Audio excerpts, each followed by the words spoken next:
There was a time when the Roman Empire stood as the unchallenged master of the known world. Its banners flew across 3 continents, its roads connected distant provinces, and its laws governed millions of people from Britain to North Africa and from Spain to the Middle East.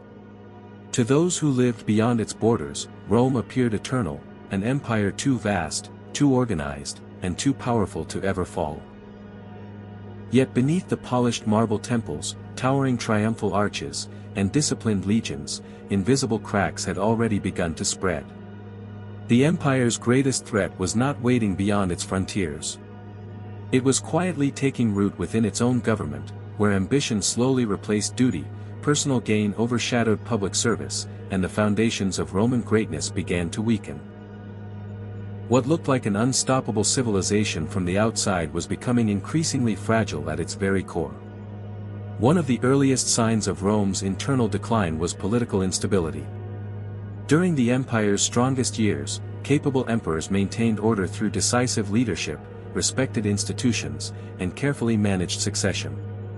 But as generations passed, the transfer of power became unpredictable and often violent. Instead of peaceful transitions, Rome witnessed assassinations, military coups, and civil wars. Emperors were frequently chosen not because they possessed wisdom or experience, but because they commanded the loyalty of powerful armies or influential political factions. Some ruled for only a few months before being overthrown, imprisoned, or murdered. Every struggle for the throne diverted soldiers, resources, and attention away from defending the empire itself, leaving its borders increasingly vulnerable while internal rivalries consumed the nation's strength. Corruption spread through nearly every level of Roman administration, gradually eroding the trust that had once held the empire together. Government offices became opportunities for personal enrichment rather than positions of public responsibility. Officials accepted bribes to overlook crimes, manipulate tax collections, or grant favors to wealthy citizens. Provincial governors often exploited the very people they were meant to protect, collecting excessive taxes and keeping much of the revenue for themselves. Justice became inconsistent, favoring those with wealth or political influence while ordinary citizens struggled to find fairness. As corruption flourished, confidence in the government diminished, and loyalty to Rome slowly gave way to frustration, resentment, and growing distrust. The Roman Senate, once a respected institution filled with experienced statesmen, gradually lost much of its authority and influence. Political debates increasingly revolved around personal ambition rather than the welfare of the empire. Powerful families competed fiercely for prestige, wealth, and control, often placing their own interests above the needs of the Roman people. Decisions that required long-term planning were frequently sacrificed for short-term political advantage. Instead of working together to solve growing crises, rival factions deepened divisions within the government. The spirit of cooperation that had helped build Rome into a superpower slowly disappeared, replaced by endless competition among elites whose priorities drifted further from the challenges facing the empire. The military, once the proud backbone of Roman civilization, also became deeply entangled in politics. Generals commanded enormous loyalty from their troops, and many realized that military power could be used to seize the imperial throne. Soldiers who had once fought to defend Rome increasingly found themselves marching against fellow Romans in civil conflicts. Entire legions were pulled away from frontier defenses to support competing claimants to power. These repeated civil wars drained Rome's treasury, weakened its armies, and devastated provinces caught in the fighting. Every victory by one Roman army over another represented a loss for the empire as a whole, because its finest soldiers were being sacrificed in battles against their own countrymen instead of protecting the borders. As political instability intensified, the quality of imperial leadership declined dramatically. Strong emperors who inspired confidence became increasingly rare, replaced by rulers who lacked military experience, administrative skill, or the ability to unite a divided empire. Some became mere puppets controlled by influential generals, court officials, or wealthy aristocrats. Others focused more on luxury, personal comfort, and palace intrigue than on governing effectively. Critical reforms were delayed or ignored while crises multiplied across the empire. Every ineffective ruler inherited greater problems than the one before, creating a cycle in which weak leadership accelerated decline and made meaningful recovery increasingly difficult. Ordinary Roman citizens could not escape the consequences of this failing leadership. As governments became less effective, public services deteriorated, infrastructure received less maintenance, and local communities struggled with increasing insecurity.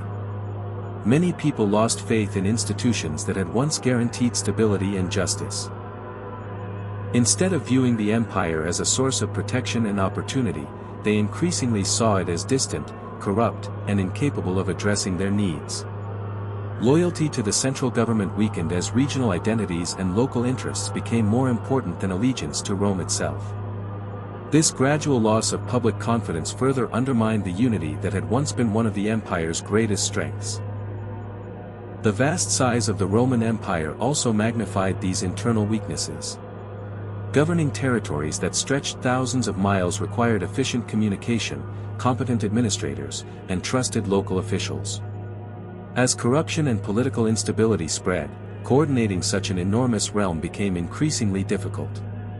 News traveled slowly, provincial governors often acted independently, and imperial directives were not always enforced consistently across distant regions.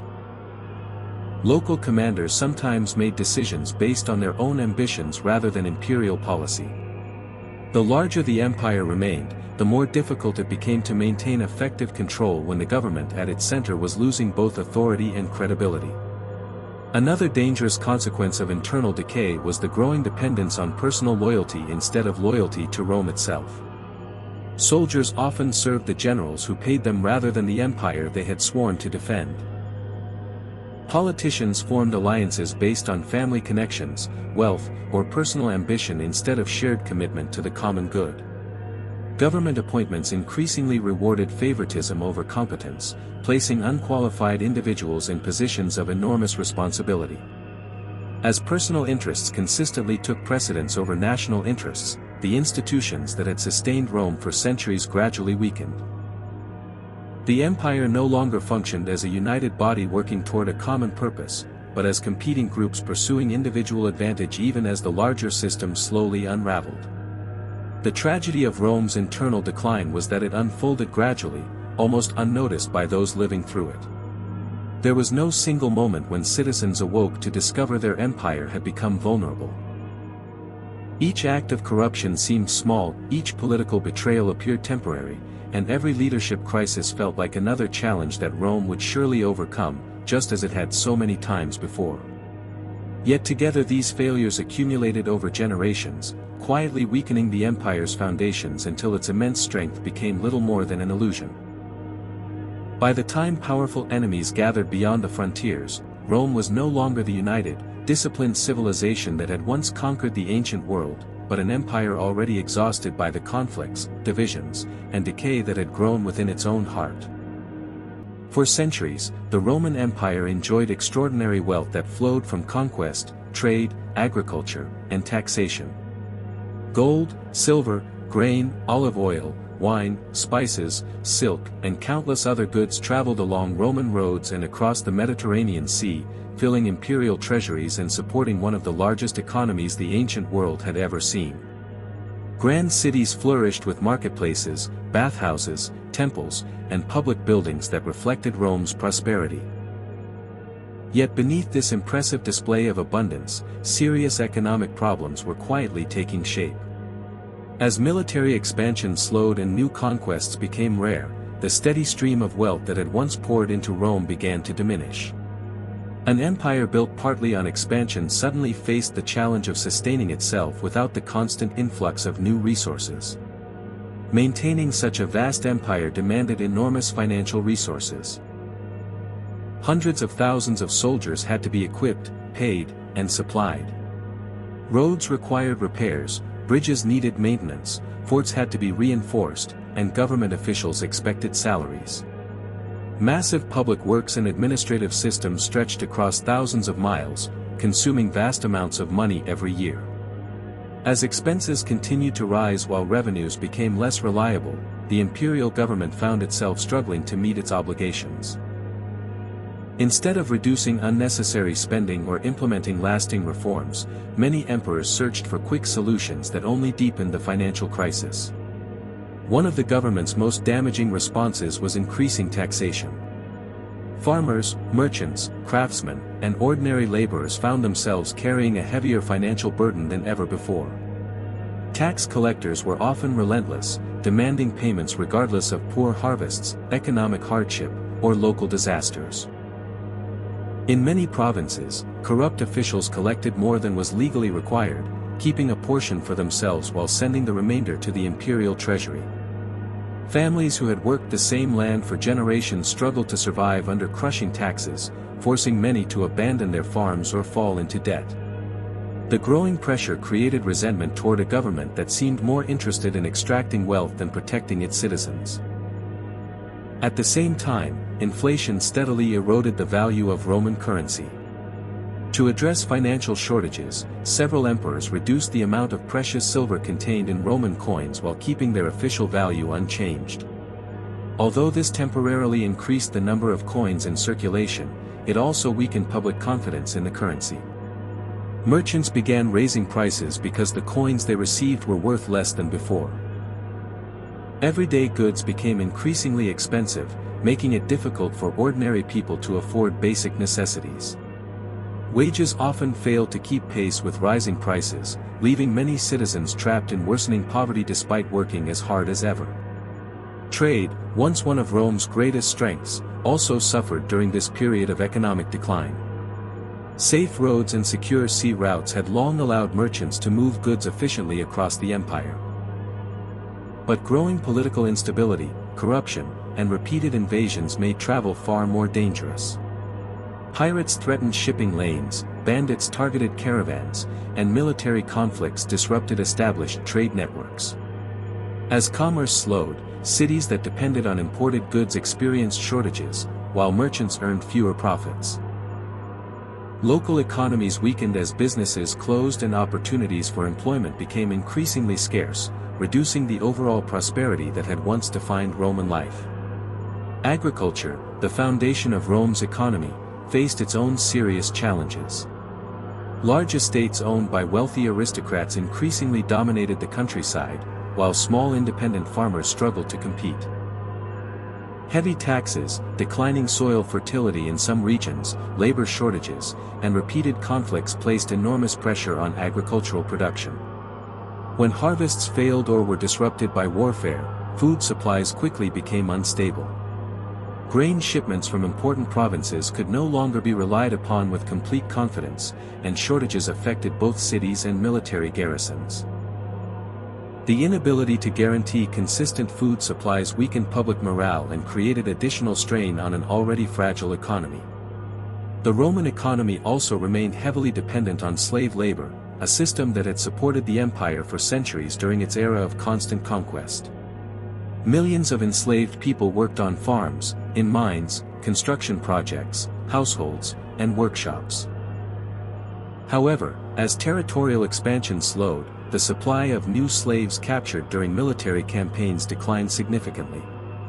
Instead of investing in technological innovation or improving productivity through new methods, many wealthy landowners continued relying on outdated systems.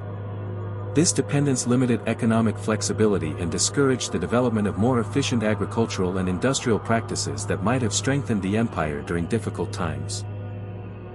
Social divisions became even more pronounced as economic conditions deteriorated. Wealth remained concentrated among powerful landowners, influential senators, and members of the imperial elite, while many ordinary citizens experienced increasing hardship. The gap between rich and poor widened dramatically, creating frustration throughout Roman society. Luxurious villas, extravagant banquets, and displays of immense wealth stood in sharp contrast to overcrowded neighborhoods where struggling families fought daily for survival. Many citizens believed the government favored the wealthy while ignoring the suffering of common people. This growing inequality weakened the sense of shared purpose that had once united the empire and contributed to widespread dissatisfaction. As economic problems intensified, confidence in the future steadily declined. Merchants hesitated to invest in new ventures, farmers questioned whether they could keep their land, and young people faced fewer opportunities than previous generations. Local communities became increasingly focused on their own survival rather than contributing to the broader needs of the empire. Public morale weakened as financial insecurity spread across every level of society. Even those who remained relatively prosperous understood that the stability they had once taken for granted was beginning to disappear, replaced by uncertainty, fear, and constant concern about what tomorrow might bring. The combined weight of inflation, excessive taxation, declining trade, agricultural struggles, dependence on outdated labor systems, widening inequality, and financial mismanagement gradually eroded the economic foundation that had sustained Rome for centuries.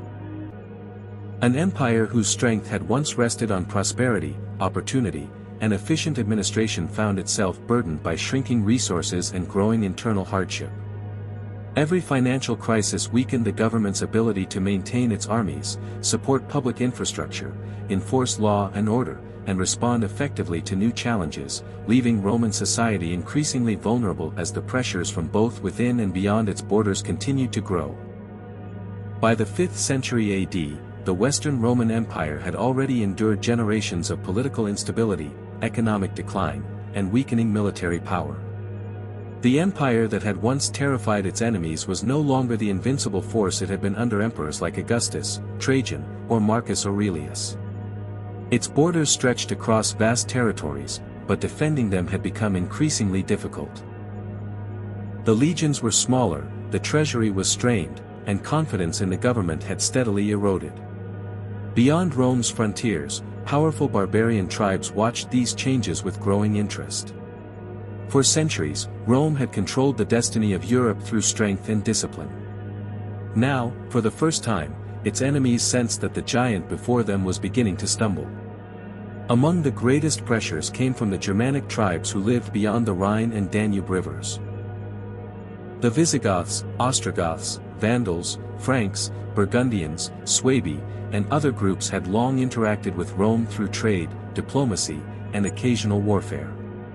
Some sought peaceful settlements within imperial territory, while others were driven by desperation as new threats emerged farther east. The arrival of the Huns transformed the balance of power across Europe. Their rapid expansion pushed entire populations westward, creating a massive chain reaction of migration.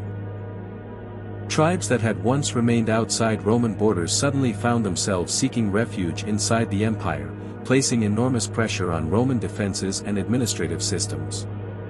Rome initially attempted to manage this migration by allowing certain barbarian groups to settle within imperial lands under strict agreements. In return for land and protection, these newcomers were expected to serve in the Roman military and defend the empire's frontiers. On paper, the arrangement appeared practical, but corruption and poor leadership quickly undermined it. Roman officials often mistreated the refugees, withholding food, exploiting them financially, and breaking promises that had been made. Resentment grew rapidly among the displaced populations, turning potential allies into determined enemies. What could have strengthened the empire instead became another source of instability that fueled future rebellions. One of the defining moments came in 378 AD at the Battle of Adrianople. The Visigoths, angered by years of mistreatment, rose in revolt against Roman authority. Emperor Valens personally led a large Roman army to confront them, believing that imperial discipline would once again secure victory. Instead, the battle ended in disaster. The Roman forces were overwhelmed, thousands of experienced soldiers were killed, and Emperor Valens himself died on the battlefield. The defeat shocked the entire empire because it demonstrated that Rome's legendary legions were no longer unbeatable. Adrianople became a turning point, exposing the growing weakness of the Roman military and encouraging other tribes to challenge imperial authority. Only a few decades later, another unimaginable event shook the Roman world. In 410 AD, the Visigoth king Alaric successfully captured and sacked the city of Rome itself. Although Rome was no longer the administrative capital of the Western Empire, it remained the symbolic heart of Roman civilization. For nearly 8 centuries, no foreign enemy had entered and plundered the Eternal City. The sight of barbarian warriors marching through its streets, looting treasures, and occupying its sacred spaces sent shockwaves across Europe and the Mediterranean. Many Romans believed the city's walls were protected by destiny itself, and seeing them breached shattered the psychological confidence that had long sustained the empire's image of invincibility. As the empire struggled to recover, new threats emerged from every direction. The Vandals crossed into North Africa and eventually seized Carthage, one of Rome's richest and most strategically important provinces. North Africa had supplied enormous quantities of grain that fed the population of Italy and generated vital tax revenue for the imperial government. Losing this region dealt a devastating blow to the empire's finances and food supply. The Vandals also built a powerful naval fleet that dominated the western Mediterranean, disrupting trade routes and launching raids along Roman coastlines. In 455 AD, they carried out another brutal sack of Rome, stripping the city of valuable treasures and further humiliating an empire that could no longer defend its own capital. During the same period, the Huns under the leadership of Attila became one of the most feared military forces of the ancient world. Their swift cavalry, unmatched mobility, and relentless campaigns spread fear across Europe. Entire cities surrendered rather than face destruction, while kingdoms paid tribute simply to avoid invasion. Although Attila never permanently conquered Rome itself, his repeated invasions forced the empire to divert enormous military and financial resources toward defending its remaining territories. Every campaign weakened Roman defenses elsewhere, allowing other barbarian groups to seize additional land. The empire found itself fighting multiple enemies simultaneously while lacking the strength to achieve decisive victories against any of them. The Roman military itself had changed dramatically from the disciplined legions that had conquered the ancient world. Recruitment became increasingly difficult as fewer Roman citizens volunteered for military service. To fill the ranks, the empire relied heavily on barbarian mercenaries and allied troops known as foederati. Many of these warriors fought with courage and skill, but their loyalty often rested with their commanders or their own tribes rather than with the Roman state. Some rose to positions of enormous influence within the military hierarchy, effectively controlling imperial politics from behind the scenes.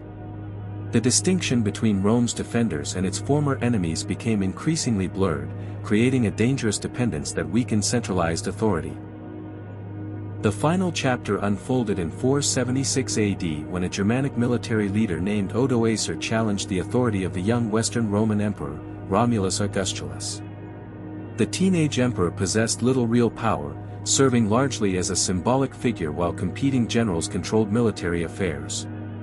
Odoacer led his forces into Italy, defeated the remaining imperial resistance, and forced Romulus Augustulus to abdicate.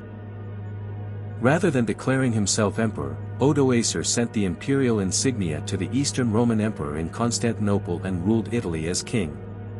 This act marked the traditional end of the Western Roman Empire, bringing centuries of imperial rule in Western Europe to a close without a dramatic final battle or heroic last stand. The deposition of Romulus Augustulus did not erase Rome's achievements overnight, nor did Roman culture suddenly disappear. Cities continued to exist, laws remained influential, and many institutions survived in altered forms. Yet politically, the empire that had once governed vast territories from Britain to the deserts of Africa had ceased to exist in the West. The barbarian kingdoms that emerged across former Roman lands reshaped the political landscape of Europe, replacing centralized imperial authority with independent realms. The collapse of the Western Roman Empire became one of history's greatest turning points, demonstrating that even the most powerful civilization can gradually lose its strength when internal weaknesses leave it unable to withstand the growing pressures gathering beyond its borders. When the Western Roman Empire came to an end in 476 AD, the effects reached far beyond the walls of Rome itself. This was not simply the collapse of one government or the replacement of one emperor by another. It marked the beginning of a profound transformation that reshaped Europe, influenced neighboring civilizations, and altered the course of world history for centuries to come. The empire that had once united vast regions under a single system of law, administration, and military protection was replaced by a patchwork of independent kingdoms, each with its own rulers, traditions, and ambitions. The political unity that Rome had maintained for generations disappeared, giving way to an era defined by uncertainty, regional power struggles, and the gradual emergence of new societies. One of the most immediate consequences was the fragmentation of authority throughout Western Europe. Roman governors, military commanders, and imperial officials no longer exercised centralized control over distant provinces. Instead, Germanic kingdoms established themselves across former Roman territories. The Ostrogoths ruled much of Italy, the Visigoths dominated Hispania, the Franks expanded throughout Gaul, the Vandals controlled North Africa for a time, and the Anglo-Saxons gradually settled in Britain. Each kingdom developed its own political structure while adapting many aspects of Roman administration to local needs. Although the empire had disappeared, its influence remained deeply embedded in the institutions these new rulers inherited. The decline of centralized government also affected everyday life in significant ways. Roman roads, aqueducts, bridges, and public buildings had long been maintained through imperial organization and taxation. As local rulers struggled to establish stable governments, many of these remarkable engineering achievements received less attention and gradually deteriorated. Long-distance trade became less reliable, travel grew more dangerous, and communication between distant regions slowed considerably. Cities that had once flourished as bustling commercial centers experienced population declines as economic activity shifted toward rural estates and self-sufficient communities. For many ordinary people, life became increasingly local, with survival depending more on nearby resources than on the vast imperial network that had once connected the Mediterranean world. The economy also underwent dramatic changes following Rome's collapse. Under imperial rule, merchants could transport goods across thousands of miles with relative confidence, protected by Roman law and military security. After the empire fragmented, trade routes became vulnerable to conflict, piracy, and regional instability. Coinage became less consistent in many areas, barter grew more common, and local economies increasingly replaced large-scale commercial exchange. Wealth that had once circulated throughout the empire became concentrated within individual kingdoms or landed estates. Economic recovery occurred gradually over centuries, but the interconnected marketplace that Rome had built was never fully restored in the same form. Education and literacy were also affected by the empire's transformation.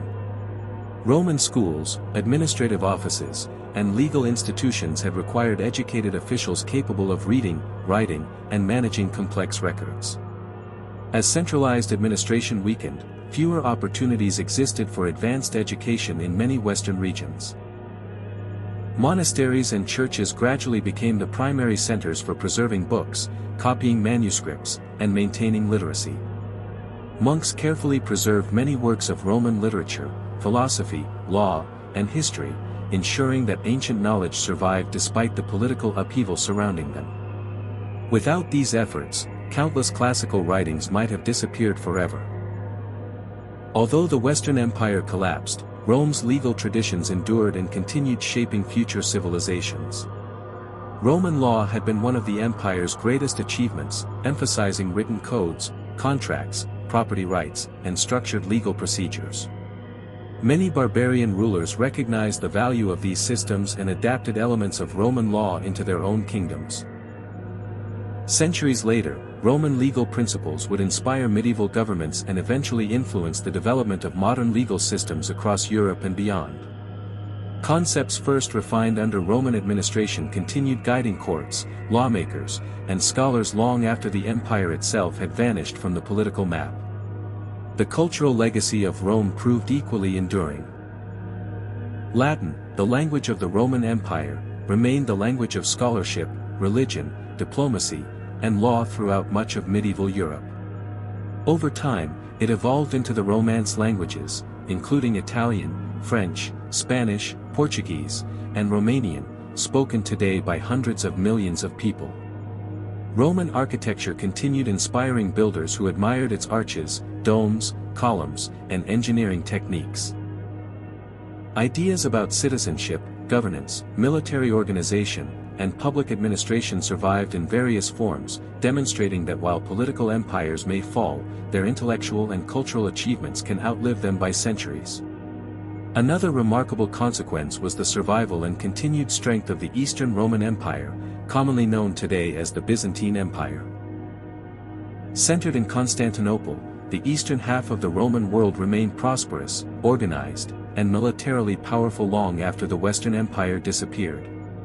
Byzantine emperors considered themselves the true successors of Rome, preserving Roman law, administration, and imperial traditions while adapting them to changing circumstances. For nearly 1,000 more years, Constantinople served as a center of commerce, diplomacy, learning, and Christian civilization, protecting many aspects of Roman heritage until its own fall in 1453. The story of Rome did not end in 476 AD, it continued in the East, where its institutions evolved and endured for generations. The collapse of the Western Empire also transformed the balance of power across Europe. Without a single dominant authority controlling the continent, regional kingdoms competed for territory, influence, and resources. Alliances shifted frequently, borders changed through warfare and diplomacy, and local rulers sought legitimacy through military success or religious support. Over time, these kingdoms laid the foundations for many of the modern nations of Europe. The political landscape that emerged from Rome's decline eventually gave rise to medieval kingdoms, feudal societies, and the long historical process that shaped the continent's future development. Perhaps the greatest consequence of Rome's fall was the timeless lesson it left for every civilization that followed. The Western Roman Empire possessed extraordinary wealth, unmatched military power, advanced engineering, sophisticated laws, and centuries of accumulated experience. Yet none of these achievements guaranteed permanent survival. Internal division, ineffective leadership, corruption, economic strain, social inequality, and declining public confidence steadily weakened the empire until external pressures became impossible to resist. Rome's story continues to remind historians, leaders, and societies that lasting greatness depends not only on power and prosperity, but also on unity, responsible governance, disciplined institutions, and the willingness of each generation to preserve the foundations upon which great civilizations are built.